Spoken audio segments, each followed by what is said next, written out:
Hey, this is Dacia Moore with Second Wind Counseling and Consulting, and I'm here today to talk to you about getting your second wind. That's right, we want to get our second wind. It is time to get your second wind. It's a weekly program that comes to you every week to help you with tips and tools to improve your mental health. And today we are going to be talking about negativity bias. That's right. What is negativity bias? Are you a negative Nancy? Have you been called pessimistic by your friends? Do you notice that you are kind of a person? You may say, my mother used to say this, I'm being realistic. Well, there is a difference between being realistic, pessimistic, and optimistic. So we're going to talk about the difference between those three and how can you be less of a negative thinker. So I'll be right back. You know what you need to do is get your pen and paper because the Lord has something for you today. I'll be right back.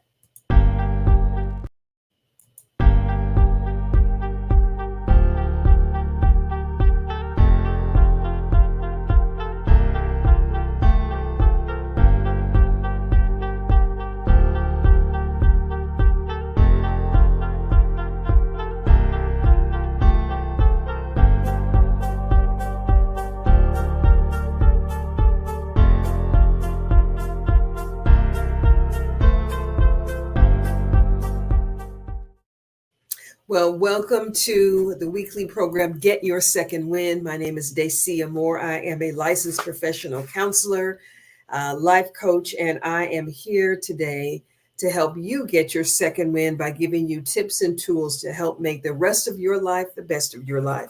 I am in the fourth quarter of my life, and I am here to help you make the rest of your life, whether that's the fourth quarter, the third quarter, the second quarter. I'm here to help you make the rest of your life the best of your life. And I definitely want to help educate you so that you can make better decisions. I believe when you know better, you do better. And I do that in my counseling practice, certainly in my coaching that I do, and to educate. I'm an educator by training and by nature, and want to share some things with you today. So today's topic is, are you a negative thinker? Do you perceive yourself as being a pessimistic person? Have you been told that you often think of the negative rather than the positive? I have been told that in my life. Recently, I had a friend tell me that I'm always looking at the negative, and I think that has to do with being a great problem solver. I look at what's missing and I try to fix it. I try to fix it. I try to overcome it. I love overcoming challenges. I'm a great a puzzle problem solver. But sometimes in personal relationships, that can be a hindrance. And so I've been doing some work on myself. I do a lot of self counseling. I teach my clients how to counsel and coach themselves. And so that's what I want to share with you today. What I have learned is that there is something called negativity bias. Negativity bias. Now, um, so I share with you at the beginning that there's a difference between being negative, where you always see what's missing, what's wrong, being realistic, where what you see is what is, this is how it is, and it is not acceptable to you.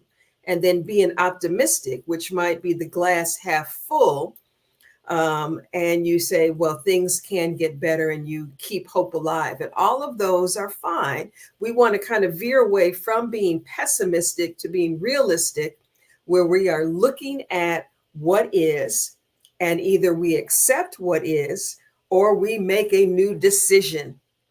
All right. Optimism often is about being hopeful and hoping that things will change, which is fine.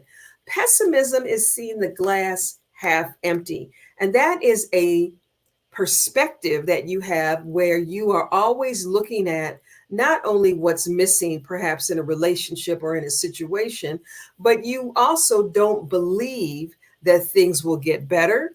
and you think of the worst thing that can happen. You think the worst about people. I had a client today. She is taking a test and she doesn't think she's going to pass. And sometimes we do that as a defense mechanism.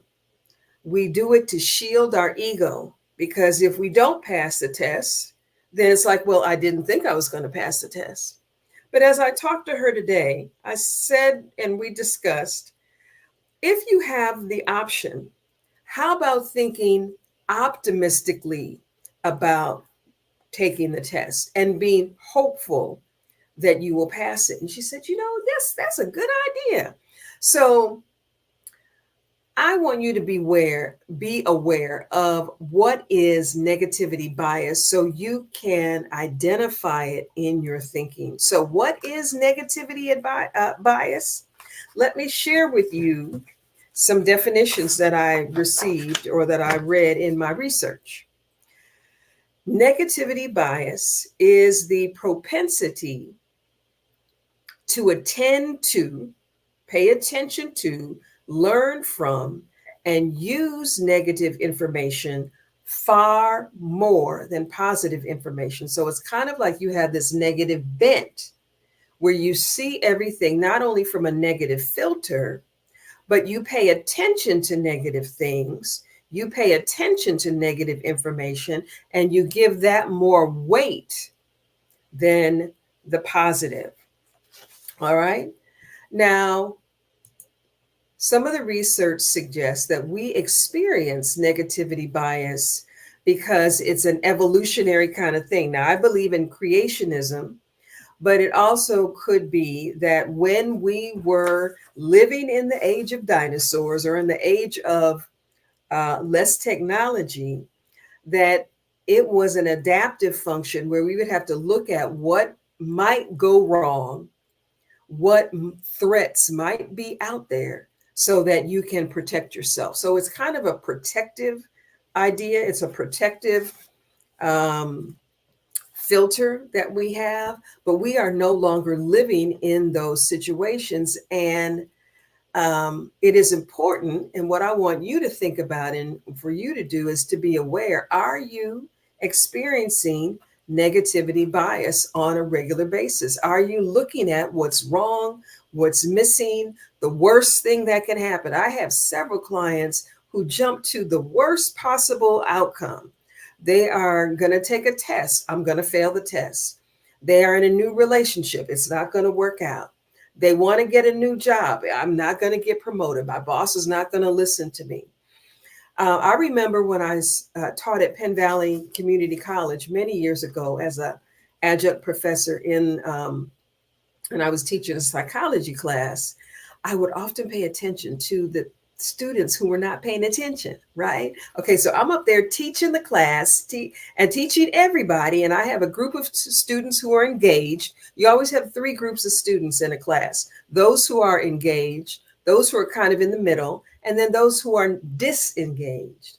And I would note and pay attention to the students who were disengaged as if my teaching was not exciting enough or interesting enough for them to want to pay attention. And then one day I finally said, you know what, Dacia, pay attention to the students who are receptive to the information.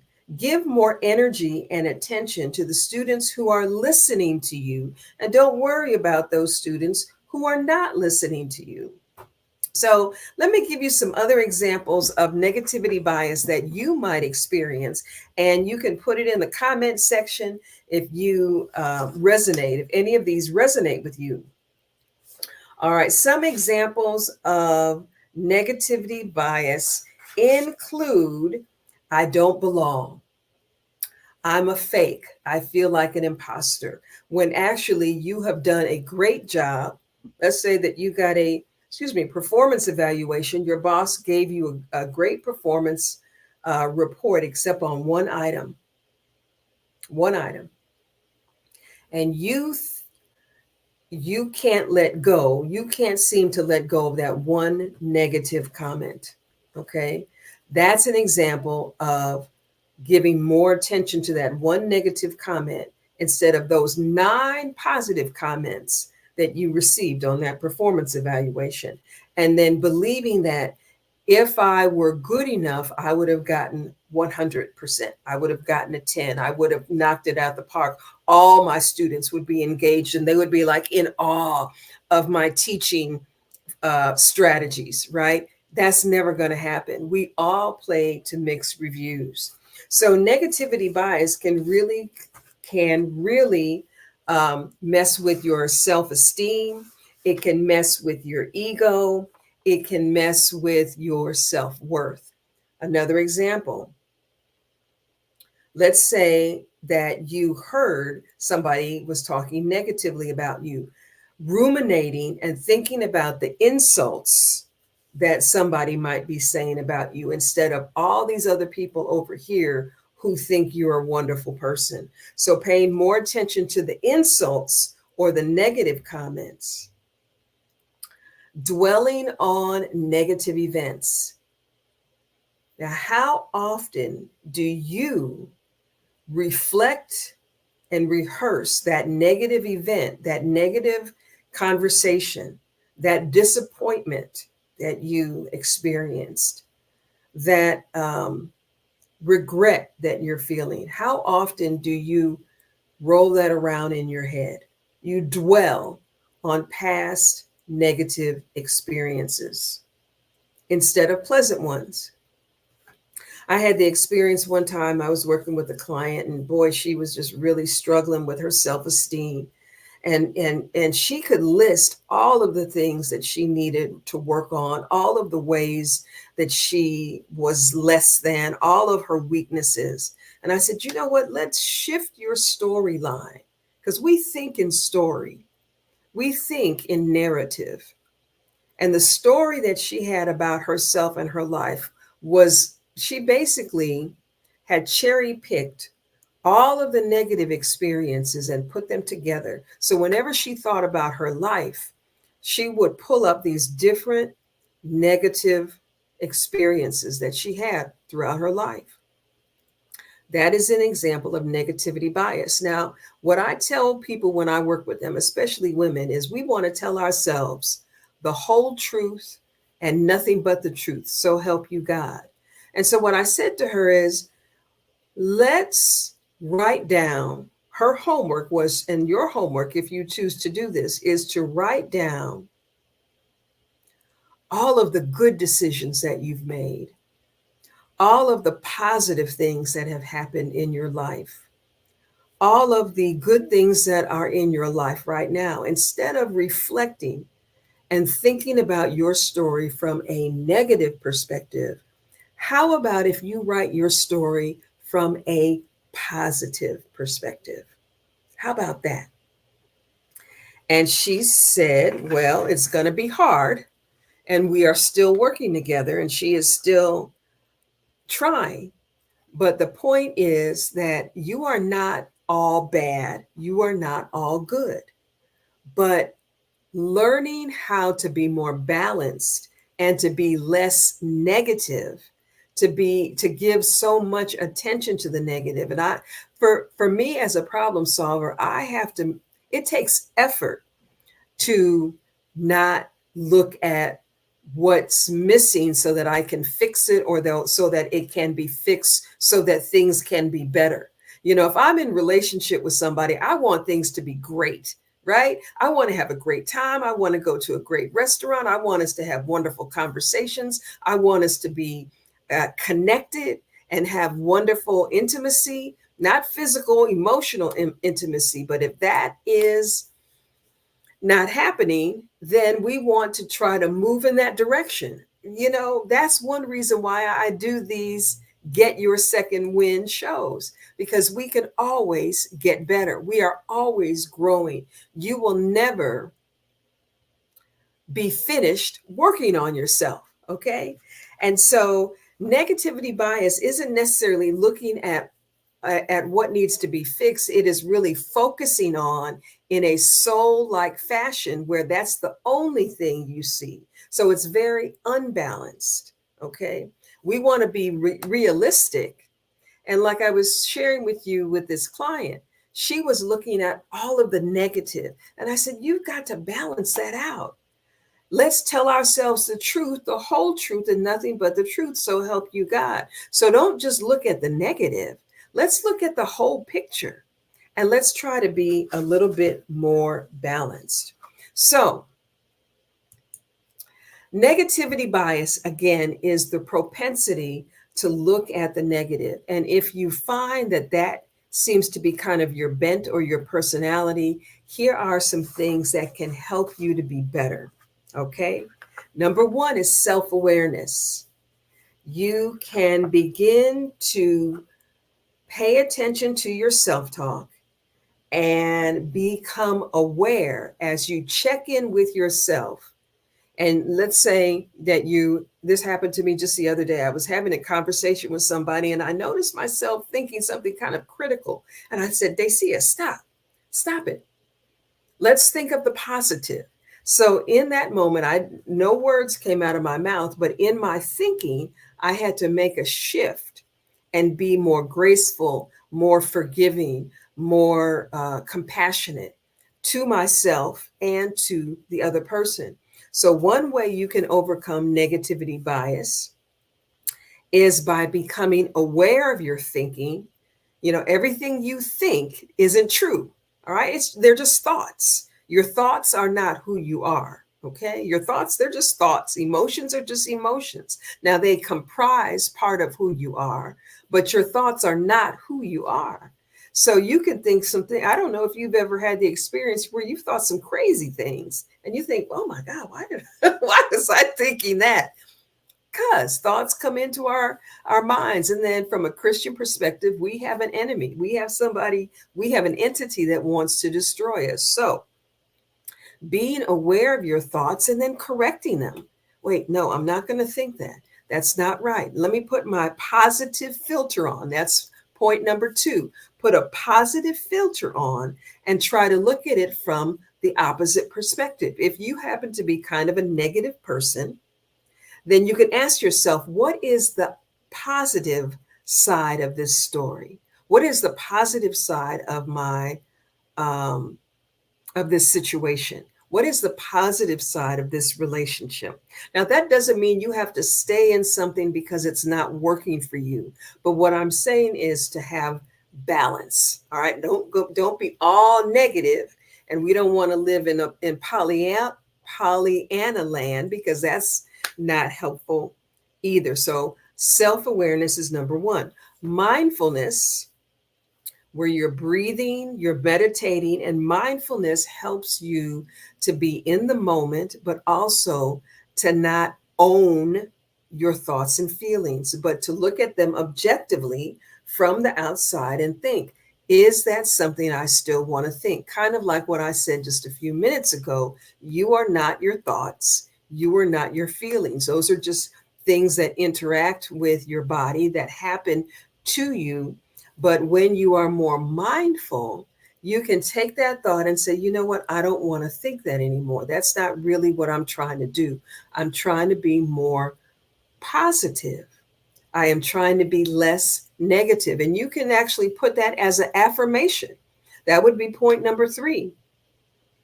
Develop some affirmations where you are looking at the positive side of your life. You're looking at, and certainly this this overlaps, or this is consistent with a gratitude journal. That's why it's important to have a gratitude journal so that you can pay attention to the things for which you have to be grateful for. All right. So number 1 is self-awareness. Number 2 is mindfulness. That your thoughts are not you. You can look at that thought and say, I don't want to think that anymore. That's not the vibe I'm trying to have.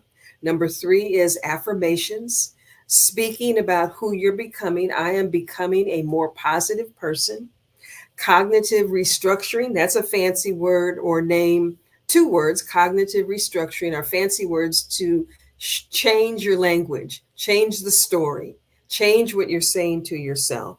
And then finally, savor the positive moments. If you are enjoying a walk in the park, don't rush through the walk. Don't rush through your dinner.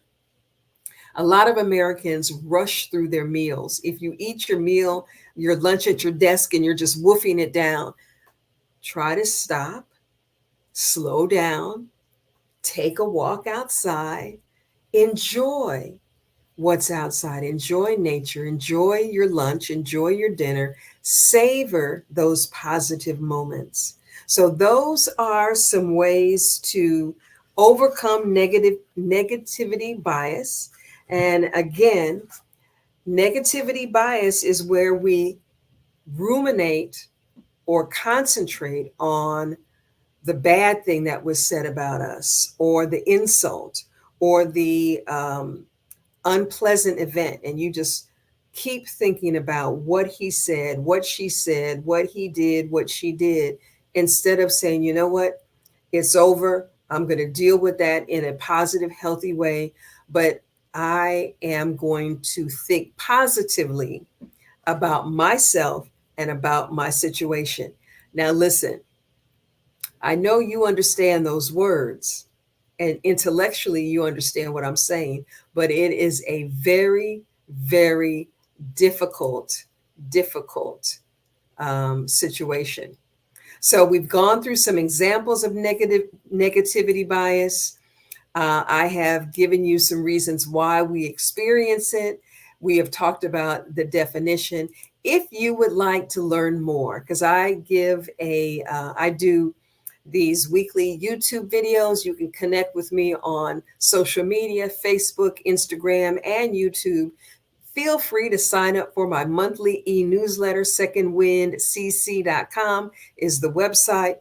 And I do a newsletter twice a month. It normally has resources, assessments. It's packed full of information. And because I want to share with you what I am learning, as well as have learned as a counselor, that I know will help you to make the rest of your life the best of your life. And won't being a more positive person, being a more optimistic person, won't that help you with your quality of life? It absolutely will. So thank you so much for paying attention to this edition of Get Your Second Wind, because we all need a second wind. And we'll continue the conversation next week. Bye-bye.